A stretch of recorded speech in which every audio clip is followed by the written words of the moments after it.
Kakak David begitu sempurna di hatinya. Dia telah memikirkannya sejak dia masih kecil. Apapun yang terjadi, dia tidak akan membiarkan siapapun menjelek-jelekkan dirinya.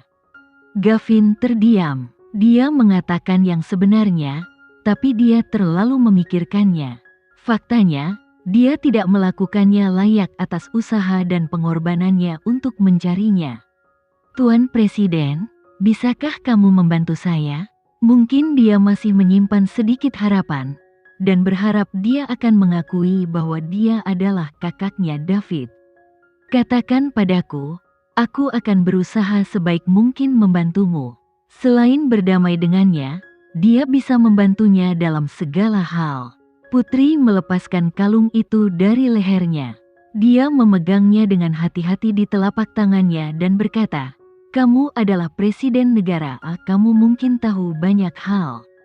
Pernahkah kamu menemukan kalung dengan totem istimewa ini sebelumnya?" Putri memandang Gavin Hermawan dan memperhatikan setiap perubahan kecil pada ekspresinya.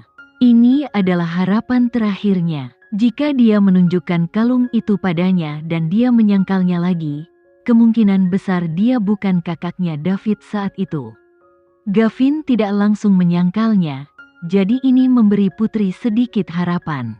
Sambil menunggu, Putri sangat gugup hingga dia menelan ludah beberapa kali, dan tanpa sadar mendekatinya sedikit. "Pak Presiden, kalung ini diberikan kepada saya oleh kakak saya David. Kakak David memberitahu saya bahwa, setelah saya besar nanti, saya bisa datang kepadanya dengan membawa kalung ini.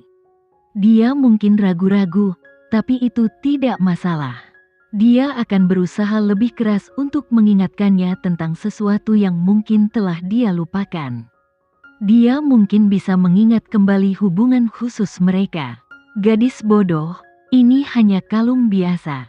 Kakakmu David memintamu membawa kalung ini untuk menemukannya. Tapi ini yang dikatakan orang dewasa untuk berbohong kepada seorang anak kecil. Bagaimana kamu bisa menganggapnya serius?"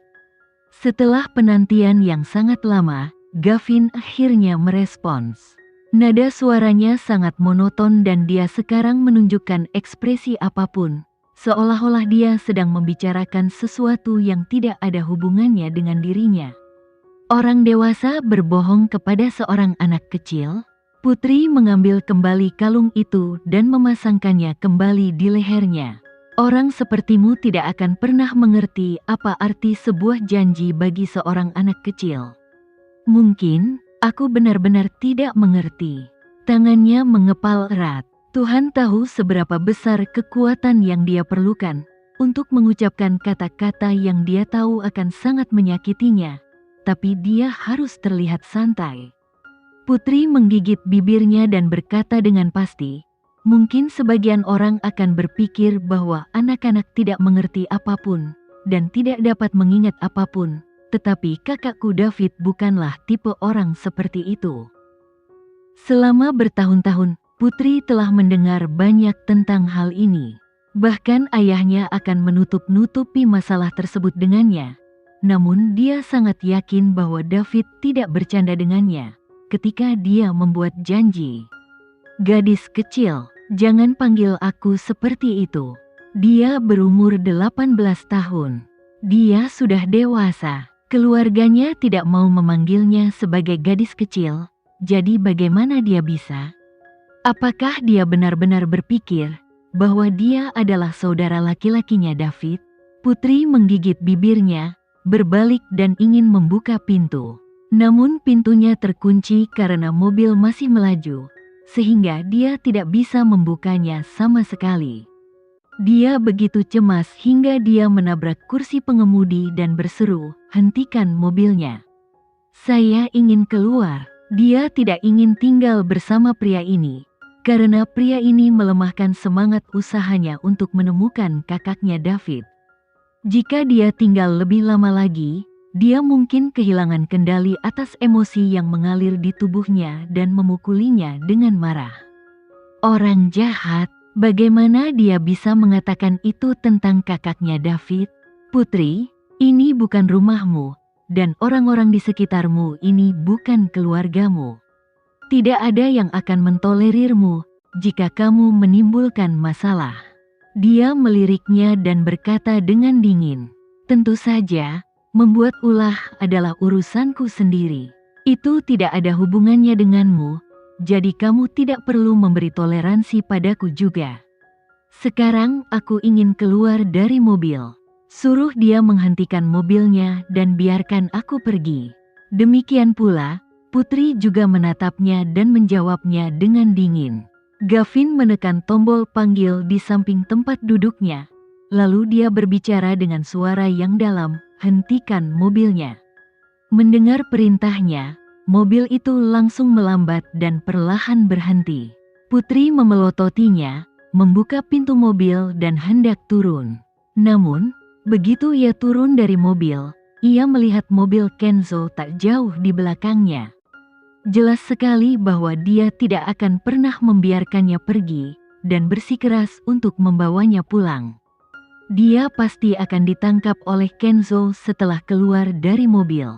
Namun, dia juga tidak ingin tinggal bersama pria di dalam mobil itu lebih lama lagi. Kali ini, Putri tidak bisa keluar dari mobil atau kembali ke mobil. Dia sangat berharap bisa terbang dan melarikan diri dari tempat kejadian. Dia menggigit bibirnya dan ragu-ragu sejenak.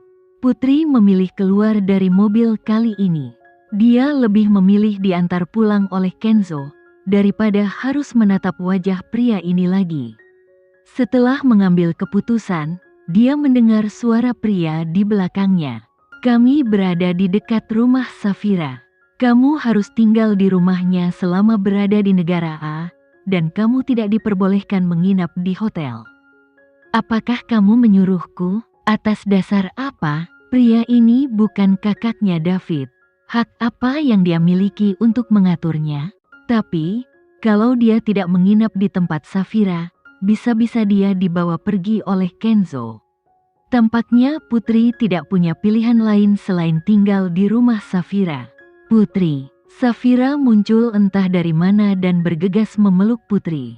"Aku sangat khawatir kamu akan mengabaikanku. Untungnya, kamu kembali."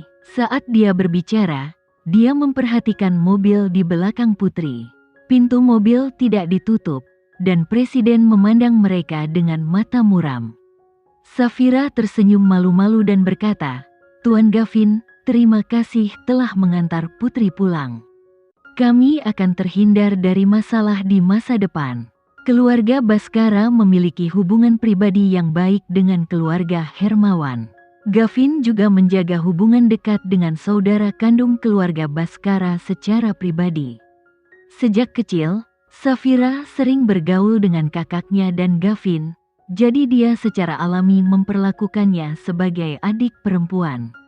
Secara pribadi, dia akan memanggilnya sebagai saudara laki-lakinya.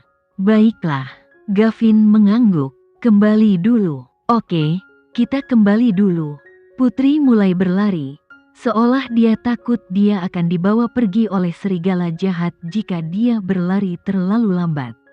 Melihat mereka kembali dengan selamat ke rumah Safira, Gavin menambahkan, "Yuda, pastikan penjaga keamananmu di rumah mengawasinya dengan cermat. Selama dia tidak ingin meninggalkan negara A, tidak ada yang boleh memaksanya pergi." "Siap, Tuan." Yuda menjawab dengan hormat dan segera melakukan panggilan telepon untuk memberi instruksi kepada penjaga.